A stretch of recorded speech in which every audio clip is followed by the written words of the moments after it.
इस मूवी का start China के एक शहर को दिखाते हुए होता है जहां रोड्स ट्रैफिक की वजह से जैम थे और यहीं एक कार में हम एक छोटे बच्चे फेई को देखते हैं जो अपनी कार के मिरर को नीचे करके विंडो से इर्द गिर्द देख रहा था। लेकिन तब उसे कुछ अजीब फील होने लग जाता है जब वो देखता है कि रेस्टोरेंट में बैठे हुए लोगों का सारा खाना हवा में उड़ने लगा है। यहाँ वो देखता है कि सभी लोग अपनी कार से निकलकर रोड पर जमा हो गए हैं और आसमान की तरफ देख रहे हैं जहाँ आसमान पर एक जायंट मॉन्स्टर हर चीज को अपनी तरफ खींच रहा है, यहाँ तक कि बिल्डिंग्स को भी। वहाँ खड़े हुए सारे लोग उस मॉन्स्टर को देखकर बहुत ज्यादा डर रहे थे क्योंकि वो मॉन्स्टर इस सिटी की हर चीज खा रहा था और इस चीज को देखते हुए अब लोग उस जगह से दूर भाग रहे थे। वो मॉन्स्टर आहिस्ता आहिस्ता शहर के अंदर लोगों के करीब आता जा रहा था और अपनी बॉडी के डिफरेंट पार्ट्स से ऐसे मॉन्स्टर्स रिलीज कर रहा था जो जमीन पर गिरकर चीजों को नुकसान पहुंचा रहे थे और साथ ही साथ उसकी बॉडी में से निकले हुए वो मॉन्स्टर सभी इंसानों को भी खा रहे थे। मूवी का सीन यहीं से कट होता है और हमें एक लड़के को दिखाया जाता है जिसके बारे में हमें पता चलता है कि ये मूवी के स्टार्ट में दिखाया जाने वाला बच्चा फेई है जो कि उस दिन ड्रैगन के अटैक से बच गया था और अब वो अंडरग्राउंड सिटी में उन लोगों के साथ रह रहा था जो उस दिन मॉन्स्टर के अटैक से बच गए थे और इन सर्वाइवर्स ने ही अपनी प्रोटेक्शन के लिए ये अंडरग्राउंड सिटी बनाई थी। यहाँ हमें पता चलता है कि उस इंसिडेंट को 20 साल गुजर गए हैं और लोग अभी तक उस ड्रैगन जिसका नाम क्रैकन है उससे लड़ रहे हैं। और यहाँ मूवी के अंदर एक न्यूज रिपोर्ट से हमें पता चलता है कि अब इंसानों ने एक बहुत बड़ा वेपन तैयार कर लिया है जिसके अटैक से वो क्रैकन को खत्म करना चाहते थे। फे ये न्यूज तो देख रहा था लेकिन उसे इस न्यूज में बिल्कुल भी इंटरेस्ट नहीं था क्योंकि वो एक स्मगलर था और वो जमीन के ऊपर से चीजें चुरा कर अंडरग्राउंड सिटी में लेकर आया करता था और इस काम में उसकी एक पार्टनर भी थी जिसका नाम सासा था। फे अभी भी कुछ चीजें चुरा कर होटल के अंदर एक आदमी के पास आता है जो कि एक गैंगस्टर था और फे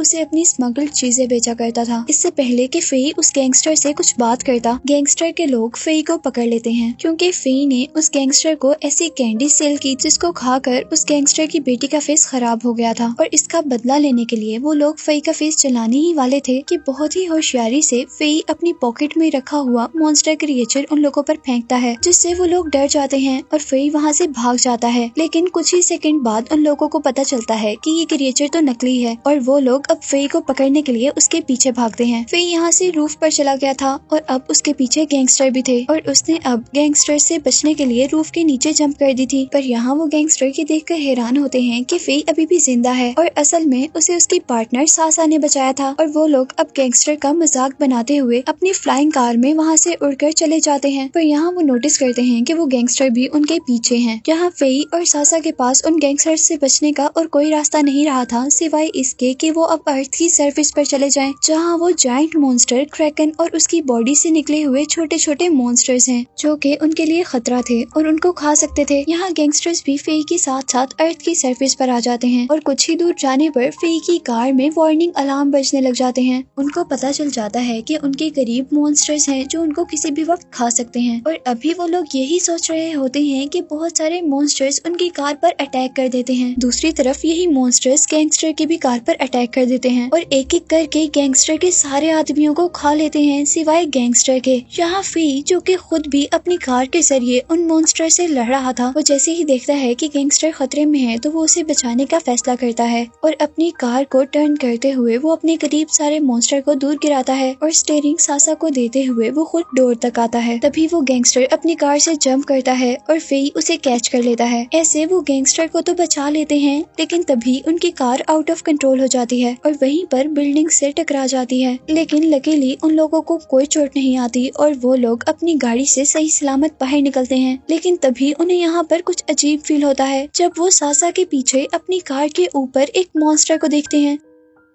फे जल्दी से सासा को पकड़कर उस बिल्डिंग से बाहर निकलता है जबकि वो गैंगस्टर एक कंक्रीट उस मॉन्स्टर को मारता है लेकिन इस अटैक का उस मॉन्स्टर पर कोई असर नहीं होता। उल्टा वो मॉन्स्टर गैंगस्टर पर ही अटैक करने वाला होता है और अब गैंगस्टर भी जल्दी से फे के पीछे उसके साथ भागने लग जाता है और तभी हम देखते हैं कि वो जायंट मॉन्स्टर आकर उन तीनों को खाने ही वाला था। तभी बहुत से सोल्जर्स इस बिल्डिंग में एंटर होते हैं और वो मॉन्स्टर को चारों तरफ से घेर कर उस पर फायरिंग स्टार्ट कर देते हैं। फायरिंग का मॉन्स्टर पर कुछ खास असर नहीं होता और वो अपने अपने करीब खड़े हुए सोल्जर को वहाँ से बहुत दूर गिराता है। ये देखते हुए एक दूसरा सोल्जर जोश में आ जाता है और वो एक मेटल रॉड को पकड़ते हुए मॉन्स्टर की तरफ जंप करता है और सोल्जर वो रॉड मॉन्स्टर के मुंह में डालकर साइड पर हो जाता है, जिससे मॉन्स्टर को बहुत ज्यादा दर्द होता है। मॉन्स्टर दर्द से गुर्रा ही रहा था कि यहाँ पर दूसरा सोल्जर अपने एक बहुत बड़े वेपन से उस पर फायर करता है और ऐसे वो सभी सोल्जर मिलकर उस मॉन्स्टर को मार देते हैं और दूर खड़े हुए फेई और उसके साथी भी ये सब कुछ देख रहे थे। अब जैसे ही सोल्जर्स फेई और उसके साथी की आईडीज चेक करते हैं तो उनको पता चलता है कि ये तो स्मगलर हैं। सोल्जर्स उन्हें जेल में डालने वाले थे और अब उन सोल्जर्स से बचने के लिए उनके पास एक ही रास्ता था कि वो लोग अपनी फ्लाइंग कार सोल्जर्स को डोनेट कर दें। इसके बाद हम उन तीनों को सोल्जर्स के साथ उनकी कार में देखते हैं, जहाँ से अचानक उनकी कार ऊपर की तरफ उड़ने लगती है और देखने पर पता चलता है कि जायंट मॉन्स्टर उस कार को अपने अंदर इनगल्फ करने वाला है। जब उनके पास बचने का कोई रास्ता नहीं रहता तो सासा उठती है और अपनी कार को एक्स्ट्रा जेट एनर्जीज देते हुए वो मॉन्स्टर के मुंह से बाहर निकाल लेती है। इन जेट एनर्जी से कार के इंजन फेल हो जाते हैं और वो कार मॉन्स्टर के मुंह से दूर हवा में ही ब्लास्ट हो जाती है, लेकिन लकीली सारी टीम बच जाती है और वो लोग अब जमीन पर आकर दोबारा इकट्ठे होते हैं। उन्हें यहाँ पर कोई मॉन्स्टर तो नजर नहीं आ रहा था, पर इर्द गिर्द से बहुत ही अजीब आवाजें आ रही थी। फिर कुछ ही सेकंड्स में एक बहुत बड़े स्टैचू के अंदर से वो छोटी छोटी क्रिएचर्स बाहर निकलना शुरू हो जाती हैं, जो कि मॉन्स्टर अपनी बॉडी से रिलीज करता था। सभी सोल्जर्स इकट्ठे होकर उन छोटी छोटी क्रिएचर्स पर अटैक कर रहे थे और उनको मार रहे थे। अब उनमें से एक सोल्जर उस बड़े से स्टैचू के ऊपर अटैक कर देता है, जिससे वो स्टैचू डिस्ट्रॉय हो जाता है और इसका कोई फायदा नहीं बल्कि नुकसान ही होता है, क्योंकि उसके अंदर से सारी मॉन्स्टर क्रिएचर बाहर आ गई जो कि उस अटैक से मरी नहीं थी। वो सब लोग मिलकर अब इन क्रिएचर से लड़ रहे थे, लेकिन जैसे ही उन्हें रियलाइज होता है कि ये क्रिएचर बहुत ज्यादा है और वो इनसे नहीं लड़ सकते, तो कैप्टन प्लान बनाता है कि एक सोल्जर इन्हें अपनी वेव गन से दूर करेगा और बाकी सोल्जर्स फेई और को लेकर सबवे स्टेशन तक जाएंगे। सारे लोग उसके प्लान से एग्री करते हैं और वो लोग ऐसा ही कर रहे होते हैं कि तभी जमीन हिलने लगती है और उसके अंदर से जैसी छोटी छोटी क्रिएचर्स थी वैसी एक बहुत बड़ी क्रिएचर निकल कर आती है, जिसकी गुस्से वाली आवाज से एक मिनट के लिए वो सभी लोग डर जाते हैं। लेफ्टिनेंट सब लोगों को वहाँ से भागने का कहती है और खुद उस क्रिएचर को मारने लग जाती है, पर यहाँ अब वो क्रिएचर जैसे ही उस पर अटैक करने वाला था तो वो जमीन पर स्लाइड करते हुए अपने आप को बचाती है और मॉन्स्टर से दूसरी तरफ जाकर उस पर दोबारा अटैक करती है। और उसी टाइम वो मॉन्स्टर अपने टेंटिकल का यूज करते हुए उस लेफ्टिनेंट को दूर गिराता है और दूसरी तरफ मुड़कर अब फी को पकड़ लेता है। वो मॉन्स्टर फी को घुमाकर दूर गिराता है और अब उसे मारने ही वाला था कि अचानक वो रुक जाता है और फी देखता है कि उसे सोल्जर्स ने बचाया है। अब सभी लोग उस मॉन्स्टर से बचकर भाग रहे थे और उनमें से एक सोल्जर उस मॉन्स्टर की अटेंशन डाइवर्ट कर रहा था, लेकिन एलियन गुस्से में उस पर अटैक करता है, जिसकी वजह से उसके हाथ से उसकी गन गिर जाती है और जैसे ही वो अपनी गन को लेने के लिए नीचे बैठता है तो एलियन अपना टेंटिकल उसकी बॉडी में स्टैब कर देता है। सभी लोग अपने साथी को मरता हुआ देखकर बहुत ज्यादा दुखी हो रहे थे और वो सोल्जर अपने आप को सेक्रीफाइस करते हुए उन सबको यहाँ से बचकर भागने का कह रहा था। इसके बाद हम सब लोगों को सबवे स्टेशन के अंदर देखते हैं और यहाँ हमें पता चलता है कि ये स्पेशल सोल्जर्स एक स्पेशल मिशन पर हैं। उन्होंने उस मेन मॉन्स्टर को मारने के लिए एक टेक्नोलॉजी बनाई है, जिस मॉन्स्टर ने पूरी दुनिया में ये क्रिएचर्स फैलाई थी। और अब क्योंकि कुछ ही देर में वो मॉन्स्टर अब दोबारा यहाँ आने वाला था, तो उन लोगों का प्लान था कि उसके क्रिएचर रिलीज करने से पहले ही वो उसको मार देंगे। लेकिन क्योंकि इन सोल्जर्स का साथी यहाँ पर मर गया था तो बाकी सोल्जर्स बहुत ज्यादा दुखी थे और उनमें से एक सोल्जर तो ये भी कह देता है कि अब हमें ये मिशन नहीं करना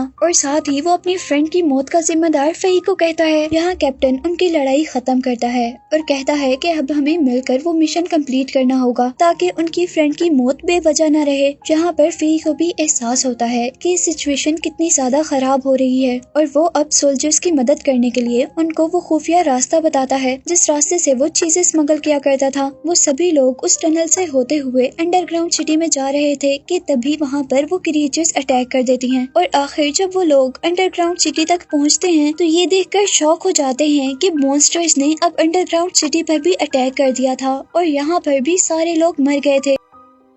और अब वो लोग चलते चलते एक सोल्जर की डेड बॉडी तक पहुंचते हैं, जहां उसकी वॉकी टॉकी से कुछ आवाजें आ रही थी। कैप्टन जल्दी से वो वॉकी टॉकी उठाकर रिस्पॉन्ड करता है और यहाँ कंट्रोल सेंटर में सब लोग ये देखकर हैरान हो जाते हैं कि वहाँ पर कोई सरवाइव भी कर रहा है। और अब कैप्टन को बताया जाता है कि वो मॉन्स्टर क्रैकन सिर्फ 3 मिनट में इस शहर के ऊपर आएगा। अब सिर्फ हमारे पास 3 मिनट हैं अपने मिशन को लॉन्च करने के लिए। वो सब लोग जल्दी से वेपन स्टेशन की तरफ निकलते हैं, पर यहाँ एक्सीडेंटली फेई और कैप्टन अपने बाकी साथियों से बिछड़ जाते हैं। अब फेई और कैप्टन वहाँ से भाग रहे थे कि उनके पीछे एक मॉन्स्टर लग जाता है और वो लोग हाइट से जंप कर देते हैं, जिसकी वजह से मॉन्स्टर तो नीचे गिर जाता है, पर वो लोग अपने सामने ब्लॉक्स को पकड़ लेते हैं और उन पर चढ़ते चढ़ते वो लोग लॉन्चिंग गेट तक पहुँचते हैं। और यहाँ आकर उन्हें पता चलता है कि वो गेट लॉक है और यहाँ का इलेक्ट्रिकल सिस्टम भी खराब हो गया है। सासा लेफ्टिनेंट के साथ मिलकर उसे ठीक करने की कोशिश करती है और तभी वहाँ पर एलियन क्रिएचर अटैक करना शुरू कर देती हैं, जिनसे बाकी सोल्जर्स लड़ रहे थे। सासा वो कनेक्शन ठीक कर लेती है और गैंगस्टर जैसे ही स्विच ऑन करने लगता है तो उसे करंट लग जाता है और उसका हाथ जल जाता है। अब वो गैंगस्टर वो गेट हर हाल में खोलना चाहता था, क्योंकि वो भी ह्यूमैनिटी को बचाना चाहता था और इस काम के लिए वो अपना रोबोटिक हैंड यूज करता है। वो जैसे ही लीवर ऊपर कर गेट की तरफ बढ़ता है तो वो लीवर दोबारा नीचे गिर जाता है और इसके बाद वो डिसाइड करता है कि वो लीवर को ऊपर कर रखेगा और सभी लोग उस गेट के अंदर जाएंगे। और दूसरी तरफ वो सोल्जर जो कि क्रिएचर से लड़ रहा था, उस पर एक क्रिएचर अटैक कर देती है और वो मरते हुए सभी सोल्जर से कहता है कि तुम लोग गेट के अंदर जाओ और मिशन पूरा कर इंसानों को बचा लो। और सब लोग जैसे ही गेट के अंदर जाते हैं तो वो सोल्जर उनकी आंखों के सामने अपने आप को ब्लास्ट कर लेता है, जिससे वहाँ पर मौजूद सारी क्रिएचर्स भी मर जाती हैं। जहाँ वो लोग अपने 3 साथियों के मरने पर बहुत ज्यादा दुखी थे और इसीलिए अब फोई, जो कि इस मूवी का मेन कैरेक्टर है, वो जोश में आ जाता है और वो कहता है कि हमारी साथियों की मौत जाया नहीं होगी, बल्कि हम अब हर हाल में उस क्रैकन को मारेंगे और उसकी तबाही से इस दुनिया को बचा लेंगे। कैप्टन अब अपनी डिवाइस लॉन्च के अंदर डालता है। वो लॉन्च डिवाइस एक ऐसी जगह पर लगाई गई जहाँ ठीक ऊपर से क्रैकन ने गुजरना था और क्रैकन के आते ही वो लोग अपने मिसाइल से उसे मारना चाहते थे। हेडक्वार्टर से मिशन स्टार्ट होने का ऑर्डर मिलता है और हर शहर से एनर्जी उस लॉन्च मशीन को दी जाती है, जिससे उसके अंदर लाइट्स ऑन होती हैं और एक बहुत बड़ी लेजर बीम आसमान की तरफ ट्रेवल करती है, जो कि सीधा जाकर मॉन्स्टर पर अटैक कर रही थी और उसको मारने ही वाली थी कि तभी एनर्जी के कम होने की वजह से वो लॉन्च मशीन रुक जाती है और वो क्रैकन अपने पेट में एक बड़े से सुराख के साथ जिंदा रह जाता है। वो लोग अपनी हार को मानने ही वाले होते हैं कि अचानक फेई बोलता है। वो कहता है कि जरूरी नहीं है कि हम इतनी बड़ी लॉन्च मशीन से ही उस ड्रैगन को मारें। हम अगर अपना बनाया हुआ वेब उस लॉन्च मशीन में डाले बगैर भी उस ड्रैगन के मुंह के अंदर डालें तो भी ड्रैगन मर सकता है। और इस काम के लिए उन्हें एक फ्लाइंग कार की जरूरत थी, जो कि इस लॉन्च मशीन की लिफ्ट के जरिए आसमान में ड्रैगन तक जाएगी। कैप्टन अपने कमांडर को सब कुछ एक्सप्लेन करता है जो उन्होंने प्लान बनाया था और उनको बस अब इलेक्ट्रिसिटी चाहिए थी, जो कि वो बहुत से शहरों से लेकर उस लॉन्च सेंटर को दे सकते थे। और अब कमांडर भी ये खतरा लेने के लिए तैयार हो जाता है और अब मूवी का मेन कैरेक्टर फेई अपना वेपन लेकर कार के अंदर बैठता है और उसे लॉन्च मशीन की लिफ्ट के जरिए ऊपर की तरफ उड़ा दिया जाता है। फोई उस क्रिएचर क्रैकन के अंदर से निकलने वाली क्रिएचर से बचते हुए उस तक पहुंचने ही वाला था कि तभी उसकी कार ब्लास्ट हो जाती है, पर लकीली फेई बच जाता है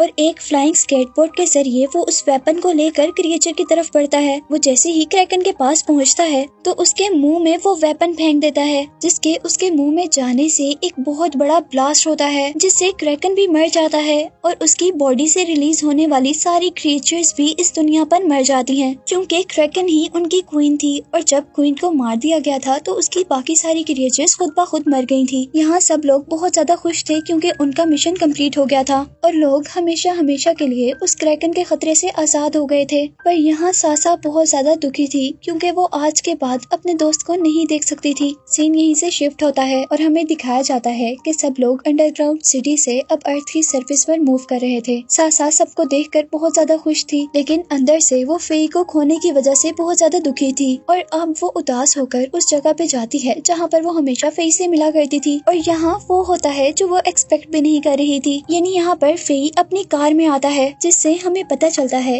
कि फेई उस दिन बच गया था और अब वो दोनों मिलकर अर्थ की सरफेस पर जाने की तैयारी कर रहे थे, जहाँ पे उन लोगों का फ्यूचर था। और यही दिखाते हुए ही ये मूवी एंड हो जाती है।